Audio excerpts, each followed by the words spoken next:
Hey guys, it's Crystal Blazer. Just wanted to talk about the current Season 3 event of Crash on the Run Battle of the Dragons that's going to end next week.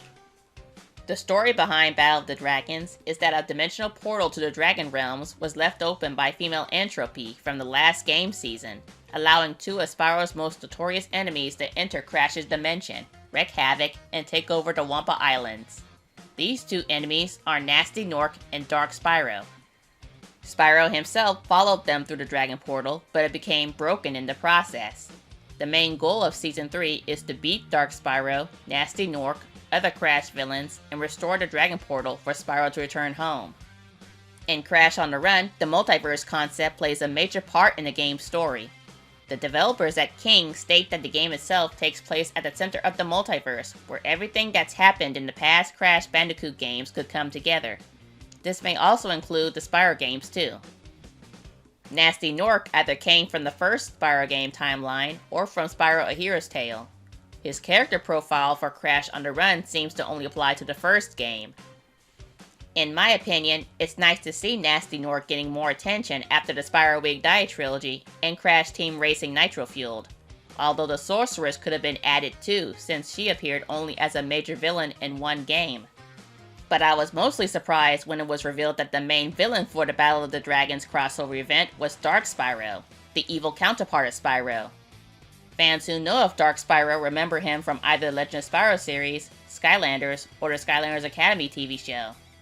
But what really has me stunned is that the Dark Spyro featured in Crash on the Run is the same Dark Spyro from the Legend of Spyro reboot. That Dark Spyro, the dark murderous one. You know, the one who completely obliterated the Ape King and was about to do the same to the Sparks and Cinder of his universe? Yeah, that Dark Spyro. But as we see here with Crash on the Run Dark Spyro, he's different from his core design and personality seen in the Legend of Spyro trilogy. In the Legend of Spyro reboot, Dark Spyro was an out-of-control, superpowered form Spyro got by accident, as mentioned here in the first paragraph copied from the Spyro Wikia. He was mindless, cold-blooded, only sought to destroy anyone who happened to be in his way, the Ape King goal being his unfortunate target. In the main Skylanders game series, Spyro learned to control Dark Spyro after learning from Master Eon, and he only uses his dark form to fight the forces of evil. In the Skylanders Academy TV canon, Dark Spyro was Spyro's evil alter ego who willingly served the show's big bad, and even became a separate entity near the end of the series, seeing regular Spyro as his weakness and his archenemy. Here in Crash on the Run, the Dark Spyro from the Legend of Spyro reboot has a different personality. He has full control over Dark Ether, is just as cocky as regular Spyro, but is completely evil. He is shown to be tyrannical since he wants to take over Crash's dimension as his own. There are even Dark Ether banners, face banners of his likeness, and Dark Crystal seen along the level runs for the Battle of the Dragons event, showing how enormous his ego is and how much of a dictator he is. From Dark Spyro's appearance alone in Crash on the Run, I thought he'd be based on Academy Dark Spyro, because he has the same color scheme, same red eyes, and the dark counterpart awareness role as Academy Dark Spyro, you know? But I guess King did their own take on Legend Dark Spyro for Crash on the Run, especially since his design for the game is based more on classic reignited Spyro, like the Dark Spyro skin from Crash Team Racing Nitro Fueled. Recently, Dark Spyro's profile for Crash on the Run shows that the developers mixed in some lore from the Legend reboot, such as officially mentioning the Ether element, which was never named in the Legend of Spyro trilogy in full, but its name was found in the game files. Dark Spyro having control over Dark Ether is a reference to Legend of Spyro Model 4 having control over it, with the only evidence being their visible pupils.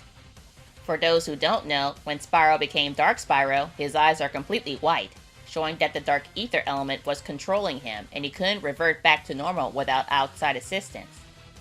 When Spyro was temporarily in control over his dark form, his pupils are visible. Malefor, having gained full command over Dark Ether, has visible pupils, but his distorted voice shows how deeply corrupted he is. Dark Spyro in Crash on the Run has visible red eyes, meaning he has control over the Dark Ether, but his profile hints that he may lose control at times. As I mentioned earlier, I was surprised that King used the Dark Spyro from the Legend of Spyro universe for the whole multiverse thing in Crash on the Run. You'd expect them to use Skylanders Academy Dark Spyro for this event, since he states that he sees himself as Spyro's arch-enemy. It would have made more sense, because the Dark Spyro from the Legend of Spyro universe is only a transformation Spyro turns into when he's overtaken by dark magic or negative emotions. But I guess King wanted their user base to know where Dark Spyro originally came from, and chose his original legend counterpart, even though he doesn't resemble it. It's also worth mentioning that this may be a standalone thing that King is doing with the Spyro characters, and may not even hint at any new Spyro content. They could simply be doing their own takes on existing Spyro characters without conflicting with the storylines from past Spyro games. For example, Dark Spyro is mentioned as being one of Spyro's most notorious enemies, but Dark Spyro never appeared in the classic Spyro universe, nor in the Spyro Reignited trilogy. This could just be an original thing done for the Battle of the Dragons event.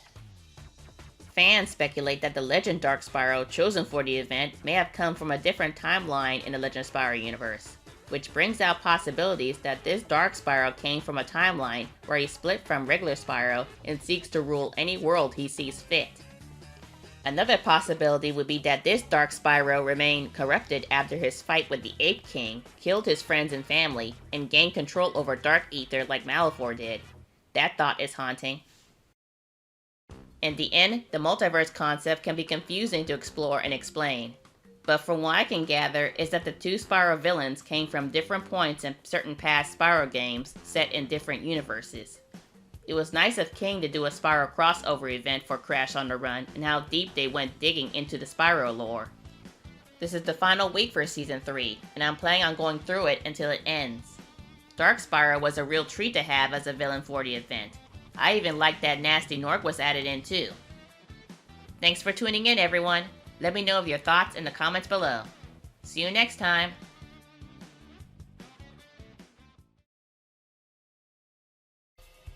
Thanks for watching. Be sure to like, favorite, or subscribe to my channel. Check out my Spyro fan forum, Magic Crafters HQ, if you want to take part in the Spyro community.